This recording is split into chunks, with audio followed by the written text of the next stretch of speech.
Let's discuss Boriken because it has astrologically started the journey towards its liberation. So I do colonizer-free astrology, and I use my community's astrology to educate people that look, astrologically, we are now in the downfall of colonialism, and it's going to begin with the American empire's downfall, and then after that, like a domino effect, the rest will go down. Okay, I even discussed how countries like Mexico, how they're going to start to bloom, and a lot of it was tied to them rebuilding and reestablishing the dignity to the indigenous people of Mexico, right? I told you about all the chaos with the weird Trump, Musk, etc., the return of fascism. But the thing I keep emphasizing is don't let this craziness and chaos make you scared. They're moving spooky because they are consciously aware their era of influence and exploitation is over. Never forget, colonialism at its heart is a financial venture, so the bully can financially exploit whatever it wants to make as much money. All they know is thievery. But what do you do when astrologically we enter a time where people are going to start reclaiming their identity, telling their own stories, reclaiming their resources, and forgetting all the ancestral knowledge? That's over. You're going to start to get a flood loads of talents, knowledge, and skills that replenish the occupied land. Puerto Rico will be the prime example and one of the first. So you know the routine. Grab a cup of jar, get comfortable. Let's talk about the liberation of Puerto Rico. Just in case you're new around here, keep these two things in mind so the series is a little bit easier to follow along. So number one, there's 108 star signs, not 12. Number two, anyone, anything, any country is made up of 20 different birth charts. We're currently studying Boriken's Rasi chart. Now the Rasi chart is your cosmic blueprint, so it contains all the dominant experiences of that thing and its future and how everything will play out. But also it's considered the chart of a mature self. So we know this is all the work we have to do to reach the fully matured blossom self, okay? And thirdly, everyone, everything, every country changes star signs throughout its whole history and time, because as we see you going along, we see how the experiences change you, and it's an indication of how you're blossoming and if you're going onto the path of self-realization or if you're lost in my illusion. It's really okay if you didn't know any of that. Listen, colonialism, whitewashing, cultural appropriation, they ruined everything, but welcome to the conversation about liberation. We're happy to have you. Now let's get back to you. Now, Boriken is currently going through its 20-year Venus Mahadasha. Now, Venus symbolizes the following. So it's a lot to do with misfortune, domestic unhappiness, women, financial difficulties, learning, artistic expression, right? In the country's chart, Venus is in a sign called Shatabishka. Now, Shatabishka is Aquarius type 3 to 6. It symbolizes healing. It symbolizes overcoming feelings of low self-esteem and kind of demonic tendencies, illnesses, poisonous. It also deals with uncovering hidden information, and it's innovation, transformation, comedian, right? You put this all together. In these 20 years, there is the most delicious opportunity to heal all the poisons that the colonizers embedded into you to stop you flourishing and being prosperous. Let me give you a vibe of what happened when you previously gone through your Venus Mahadasha so it really sinks in, okay? Number one, this is when the Spaniards first rocked up and started telling you about how your indigenous spiritual practices were demonic. This is when they came with the African slaves. This is when they started telling you your culture, your art, your way of living was wrong and created a lot of the modern day social justice issues that plague Boriken today. That hate is not indigenous to you. And in these 20 years, best believe we're addressing it, because in you addressing that is your liberation, right? Number two, this is when the Americans also officialized the treaty to occupy your land, right? Real life fucking colonizers. This is when they started erasing the languages. This is when they would hurt your great-grandmothers, your great-grandparents, and wash their mouths out with soap. This is when they started exploiting your agricultural land, which is so prosperous, so beautiful, and telling you it's not worth it and ruining it, but meanwhile paying you nothing and taking it from you. So it can't be that bad, is it? Right?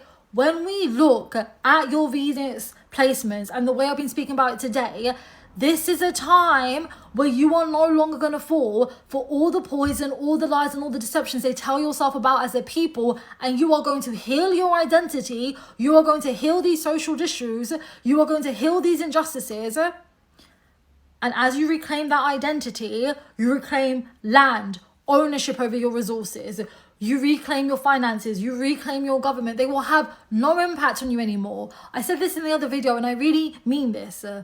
Boriken is meant to be a very wealthy country, but for as long as it allows foreigners to occupy it, the foreigners deplete the wealth and imprison the people.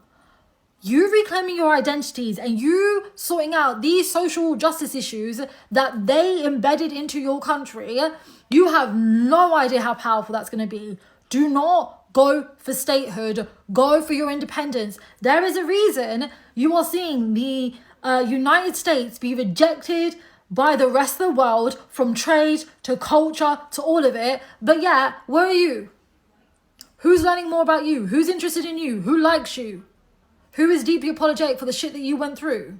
Who wants to work with you? Who wants to be there, thriving with you and enjoying your culture? Not the not the United States, not the Spaniard culture that they left. You guys. Come on, hibiscuses. If Venus in Shatabishka talks about you guys finally flourishing and healing all the nasty diseases psychologically, culturally, God forbid medically, that the colonizers have brought into you, let's have a moment where we reflect on history. What was Boriken before they came? Number one, let's talk about the beliefs around women and gender roles. Boriken has a rich history of powerful women, and I'm not just talking the spiritual ones. I'm talking political leaders, I'm talking farmers, artisan. Your place in society was determined by how strong the women of those households, or if you like, clans were. Boriken, do you think it's spiritually right for you to be in a moment in time where you are having increased rates of women being murdered, femicides? Absolutely not. Boriken, that is not your poison. That is what the colonizers have brought. Go deeper. Yeah, women did hold spiritual power, and if you disrespected them, diseases, plagues would come upon the country. Boriken, are the dots connecting? The women contributed so much to the economy and the prosperity of that land, both literally, spiritually, and even symbolically through the arts, education, love, nurturing. Do you know how much goddess worship? I want you to put a direct link between the violence of how colonizers see God and then the poverty, the heartbreak, the diseases that plagued the more the people adapted the religion of the colonizer. There are deeper lessons here. Learn them. You don't have to be like your elders. Your elders let you down. You will be the ones who liberate it. Your children have a real chance to know a different Boriken. You've got to give it to them. You exist in this moment for a reason. We believe in a cycle of reincarnation. You get reincarnated for a purpose. In fact, let's talk about the beliefs about same-sex relationship and gender fluidity. Because I'm gonna be honest with you, y'all was gay and queer as hell. I'm gonna mispronounce this, but the Barendes, oh that was shit. But basically, I want you to know there were many different gender expressions and they were respected. They were priests, they were shamans. They were believed to have special access to spirits. You don't think some spooky stuff happens when you start terrorizing and abusing and erasing these people? Thirdly, let's talk about colorism and racism. I'm going to make this very simple.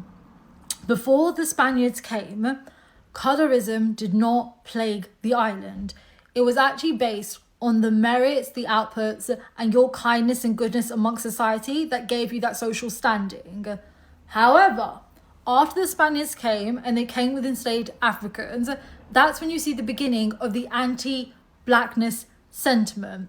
Angie Gonzalez was never meant to be burnt alive. Alexa Negron Luciano was never meant to not be here. Jose Miguel should never been called an animal whilst people shouted it's a white neighborhood and proceeded to harm him. It is not right. Media representation, you only want to show fair-skinned fuckers. And also, realistically, ask yourself who they came from. You are not meant to suffer from economic marginalization. You withholding economic opportunity from the marginalized groups in Puerto Rico is the reason you will stay in poverty. That hate that is plaguing the country is not native to you. It is an intentional poison by the colonizer to keep occupying your land and make you believe you are safer with their presence.